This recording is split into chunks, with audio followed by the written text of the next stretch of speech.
இணைச்சி பேசும்போது ரவி வந்து மறுத்தார். அவங்க எனக்கு ஒரு மனத்தத்துவ டாக்டர், ஏன்னா அவங்க already she's having medical camp கூட வச்சு ரன் பண்ணிகிட்ருக்குறாங்க. அது இல்லாமல் கோவாவில் பப்பை வச்சு ரன் பண்ணிகிட்ருக்குறாங்க. ஸோ இந்த ஒரு தருணத்தில் இவங்க ரீதியாக எனக்கு அழுத்தம் இருந்தது. நான் ட்ரீட்மெண்ட்டுக்காக தான் அவங்கக்கிட்ட பேசிகிட்டு இருக்கிறேன், அதை விட்டாக்கா அவங்களுக்கும் எனக்கு எந்த ஒரு உறவும் இல்லைன்னு சொல்லிட்டு ரவி மோகன் வந்து மறுத்தார். பட் இப்போது அவர் வந்து தன்னோட ஒய்ஃபு கூட இன்னும் அதிகமாக அந்த பிரச்சனை அதிகமாக ஆயிட்டுருக்கு.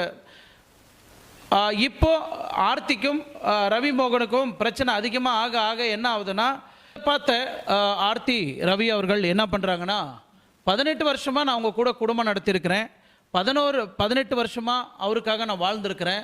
அவர் எப்போ என்னை பிரிஞ்சு வாழ்ந்துட்டுருக்கிறாரோ ஒவ்வொரு நிமிஷமும் நான் கண்ணீரால் அழுதுட்டுருக்கிறேன். அது மட்டும் இல்லை, தந்தை என்றது ஒரு பேர் இல்லை, அது ஒரு பொறுப்பு. அந்த பொறுப்பை கூட அவர் மறந்துட்டு எங்களை எல்லாரையுமே அனாதையாக ஒதுக்கி வச்சுட்டு வாழ்ந்துட்டுருக்கிறார்.